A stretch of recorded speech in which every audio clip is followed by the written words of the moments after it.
So I just woke up a couple of hours ago, and apparently there is patch notes for Elden Ring. So we're here to talk about them and see what's happening. I haven't looked at anything yet, so everything is going to be a fresh reaction, and we could just talk about after whether we like it or not. Because so far in Elden Ring, patch notes have been pretty alright, pretty good, and I hope it stays that way. Okay, so we're on to PvP exclusive balances. There is quite a bit of them. So let's get into PvP exclusive balance adjustments. So first off, the inescapable frenzy incantation power and grab angle have been increased. Power is alright. It's always done a lot of damage if you do land it. I guess now maybe it has a lot more of a chance to one-shot. Maybe. But it already does a lot of damage, so that's pretty good. Good buff. The grab angle have been increased. Angle. So maybe it's a wider detection for when it, when you actually grab someone with the incantation. If so, that's great, because there's been many times where I grabbed and it just that it's supposed to land, but it just doesn't, get a hit mark or a phantom. So hopefully maybe that's what that is. Next up, the lifesteal fist skill power, range, and grab range have been increased. Power, definitely. Lifesteal fist does do not that much damage. So having it do more damage and be more rewarding is definitely great. Range, yeah. I guess this is all generally good buffs for it. Next up, decrease the power of two-handed chump attacks. Two-handed chump attacks? Wait, two-handed. That means two-handing the weapon, not power stance. So having a two-handed weapon and doing a chump attack. Huh, that's interesting. I never thought that was an issue. I always figured the problem is that, when people are power stancing two weapons, one on each hand and then doing chump attacks. But there's so many one-shot builds. And when you have all the, the chump talismans, the claw talisman, and even that, the chest armor, having all those together, then, you get that one-shot potential. But I never found, people using two-handed versions of it. But again, it's always been power stance, so that's interesting. Decrease the power of heavy and heavy running attacks of fist and claw weapon types. The power. Okay, so I guess they don't do as much damage. So it's not terrible for fist and claw weapons. Decrease the power of founding rain of stars spell. What is that? So it's that one. I never fought someone that used it. Maybe this is tearing people up, maybe in the Colosseum. Next, decrease the spell enhancement effect of the Terra Magica spell. I think that's the spell that if you stand within the area where you cast it, it increases the damage of your spells or sorceries. So I wonder how much it decreases. I know people in the Colosseum, they put that down and they shoot moons at each other. So maybe that's why they had this adjustment, because of what they saw in the Colosseum. We'll see how it affects it and see whether it's still worth using. But I guess it's still worth using because it's just, you're just putting in an area on the ground. There's no real downside, just more damage. But now it's just a little less or some number. But we'll see. Decrease the damage and poise damage of the wave of gold skill when hitting an opponent over a certain distance. I think this is a good change, especially if we think about, how wave of gold is.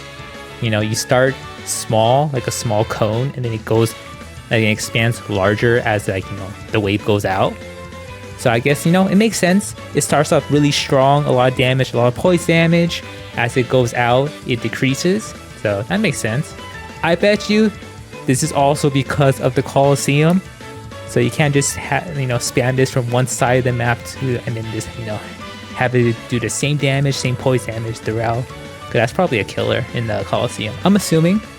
So next up is decrease the effectiveness of the determination and road knight's resolve skill. So I think this is definitely lowering the multipliers of how much bonus damage you're getting when you're activating the skill for your weapon. I don't know how much it's decreased. Hopefully it's not like nerfed to the ground where it's not worth it using. But like for the FP cost and for how much damage you do get off of using RKR, I definitely think that this is definitely like, something worth checking out. Because before it just would have been free damage, like a lot of free damage. So next is decrease the effects of the Contagious Fury skill of the Jellyfish Shield. So I guess it's just, again, lowering how much the multiplier is or bonus damage that you get from the actual skill. It looks like they are trying to address like free buffs or like skills that give you buffs in this patch. So far they are doing Road Sniper Resolve, Contagious Fury, because those are just, free buffs that come with the skill. Next up is decrease the effectiveness of the Claw Talisman. There it is. It looks like they are trying to address jump attacks, but again, they only address two-handed jump attacks, not power stance, so I don't know how this really affects it. People will probably still use it, but I see they are trying to address it. Next one, okay, similarly, they're also addressing another talisman. So this one is decreasing the effectiveness of the Lord of Blood's Exaltation Talisman. So the bleed one, the one everyone uses for blood when you get blood loss, and gives you a good boost. Okay, so they are addressing a lot of like buffs that are commonly used in PvP, because it's just, again, a free buff, quote unquote free buff, but just is more easier to get compared to like others.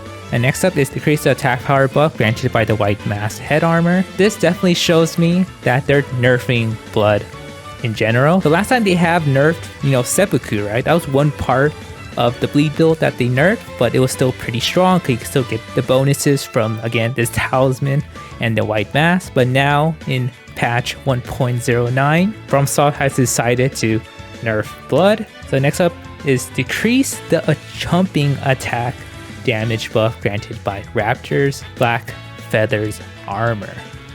Okay, so chump builds are basically nerfed, but we don't know how much. So maybe it doesn't really affect it too much, but they are being addressed. Last but not, I just glanced through it. Decrease the damage buff granted by Magic Shrouding Cracked Tier, Flame Shrouding Cracked Tier, Lightning Shrouding Cracked Tier, and Holy Shrouding Cracked Tier when activated with the Flask of Wondrous Physic. Okay, that's big. So again, FromSoft is very like adamant on players not getting buffs that easily, or if anything, the buffs aren't going to be as like effective. They're not going to be as strong as it was before. No balance adjustments. Let's go through that and just finish up this patch notes. So they added an invincibility window when respawning in the Coliseum. That's great, because there were definitely times where when you just spawn in, people could just blast you with sorcery or like incantations or even jump attack you. I'm like, man, that's dumb. You should spawn with some invincibility. So that's great. That's terrific. I love that. Next, increase the scaling of the following attributes when infusing weapons with certain Ash of Wars: Magic, Fire, Flame Ward, and Lightning and Sacred. I just say it twice.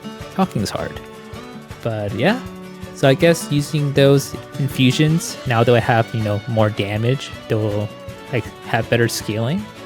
Next up, increase the attribute scaling of the following weapon types: Colossal Swords, Great Axe, Hammer, Flail, Great Hammer, and Colossal Weapon. Overall, that's just more damage. That's all I'm assuming. So that's great. Those are already big, heavy weapons. So now there's even more reason to use them because they do more damage now. So that's great. Increase the speed, range, and recovery time of some attacks for the following weapon types: Great Hammer, Great Axe, Great Sword, and Curved Great Sword. I don't know what is like, the some attacks that they're talking about, but I'm definitely happy that, Great Hammers, Great Axes, they definitely need some more love. But seeing Great Swords here is great because they've already been pretty good.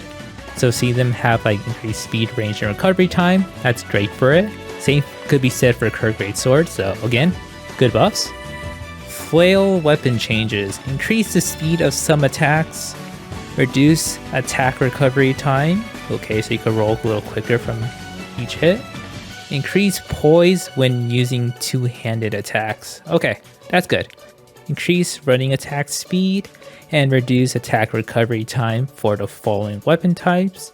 Straight swords, curved swords, katana, twin blades, axe, hammer, and halberds. Okay. I'm kind of interested in why they include halberds for the increased running attacks, because people already like to use the running attacks for halberds a lot. But seeing that they increased the running attack speed, now like there's no reason not to keep on doing it, and you could just roll out of it a little quicker. So that's interesting. But in general, for all the other weapons, I do like that. So next up is increase the first attack speed for the following weapon types. Straight swords, curved swords, and whips. So I don't know if they mean for one-handed or is it just, in general, like one-handed, two-handed power stance. If it's the latter, then that's kind of scary because, power stance straight swords are already pretty great. And if it's for the first attack, that's like, really great for straight swords and even for curved swords. But if it's just for one-handed, then, this is a great buff. Because the one-handed version for these kind of like, they're okay. Increase the speed of guard counters for the following weapon types. Guard counters. I never use guard counters, but they exist. Straight swords, great swords, colossal swords, great curved swords, katanas, twin blade, axe, great axe, flail, great hammer, spear, great spear, and halberd. So maybe now it's worth using guard counters, maybe. But if you are a person that likes doing guard counters, now is your time. Rise up. Reduce the attack recovery time for whip weapons. Ooh, whips have a buff. It could definitely throw out more attacks a lot quicker, and it could do it more safely now, pretty much. Increase the damage of claw weapons. I think that's fine. Claw weapons aren't seen very commonly, and they honestly don't do that much damage because I don't think they have like stuff like fist weapons, because fist weapons are insane. I'd rather use fist weapons than claw weapons, so maybe now with the increased damage it's worth using, maybe. Added holy damage and face skilling to the great club. Yo, that's great. I think the great club's Ash of War is already like golden lands, I think. So now you can actually have skilling for it to actually make the club stronger. So that's great. So next is increase damage negation when blocking holy damage and decrease damage negation when blocking damage from other infinities. That's weird. Well, what is this buff? Or nerf? What is this? Why? Poor holy damage. Now you can just block holy damage better? Yeah, increase damage negation. Yeah, that means you can just block it better. And decrease damage negation when blocking damage from other infinities. That means all other infinities just do more blocking damage, or they do more damage and not a lot of it could be blocked compared to holy damage. Poor holy damage. Next up, increase the effectiveness of the Twin Blade Talisman.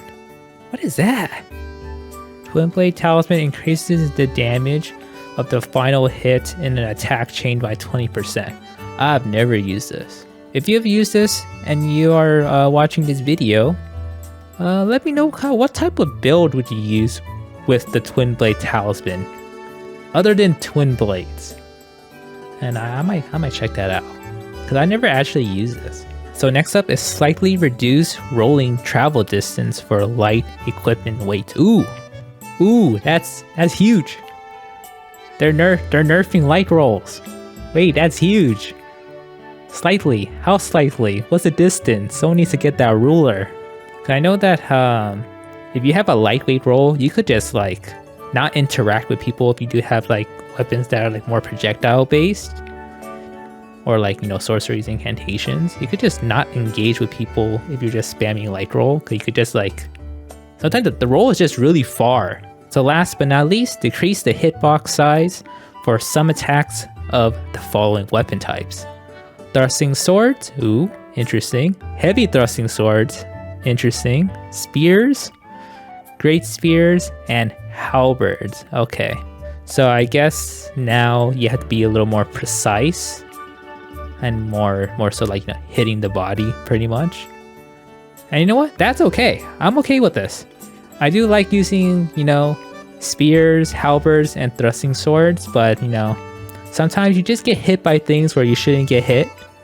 Like sometimes they're right next to you, like you're strafing next to them and they still hit you. And they're clearly the blades like hitting the air. But that's good. I like it. Alright. So I think we're to the next part, which is Ash War adjustments. Man, this is gonna be a long video, isn't it? So next part is the Ash War adjustments. I'm gonna try to like read all of it, and I'm just gonna talk about the ones that stand out for me. Okay, so let's just read it. So Lifesteal Fist, increased target grab range. Surge of Faith, increased projectile generation speed. Flame Spit, increase the guard speed and blocking amount of the skill, adjust the angle of the fireball. Next up, Tongues of Fire, increase the guard speed and blocking amount of the skill. Okay. So next is Great Oracular Bubble. Did I butcher that? Probably butchered that name. Either way, increase projectile generation speed and reduce the recovery time. Wait, is this the big bubble? I think that's big bubble. That's hype. If it is big bubble, then that's great because there's a lot of damage already. And having it, you know, move quicker, that's terrific. Let's go. Bubble Boy coming back, maybe? Viper Bite, reduce the time before rolling is possible after using the skill. Is that the shield? Shriek of Milos, increase close range poise damage. Interesting. Spear Call Ritual, increase projectile generation speed. Oh, that's good. This is that one. This is the Deathbird Spear. Curse Blood Slash? Oh, what is that? That's Curse Blood Slash? Increase projectile generation speed and reduce the recovery time? Okay, so that's insane. Curse Blood Slash is really good. Goldbreaker, reduce the recovery time. What is Goldbreaker? Oh, that's Marco's hammer.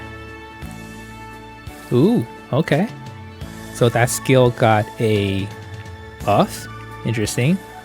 I command the Kneel, increase attack generation speed. That skill definitely needs buffs, so greatly appreciated. Starcaller Cry, I think that's a Radon sword, increases speed of follow-up attacks.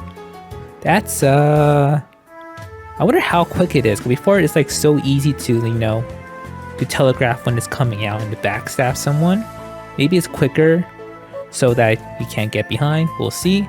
Spinning Wheel. Oh wait, is that the pizza cutter? That's the pizza cutter, isn't it? Increase attack generation speed. Okay.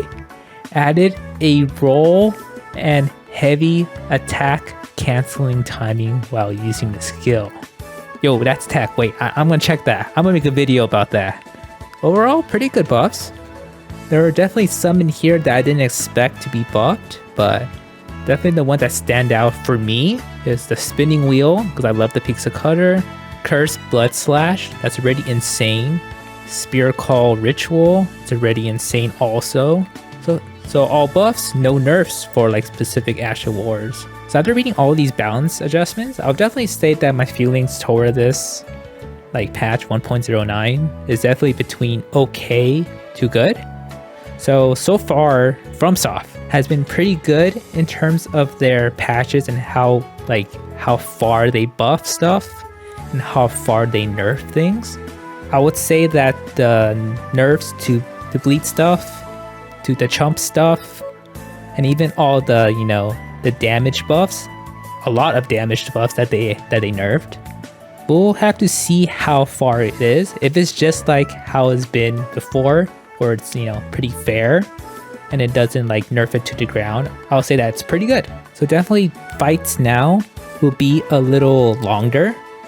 So anyway, I think I'm done for this video. I'm gonna go and record other things now for the channel. So again, if you stayed this long, maybe leave a like and maybe talk about your feelings for this patch. What are things that you liked? What are things that you didn't like? So yeah, catch you next time.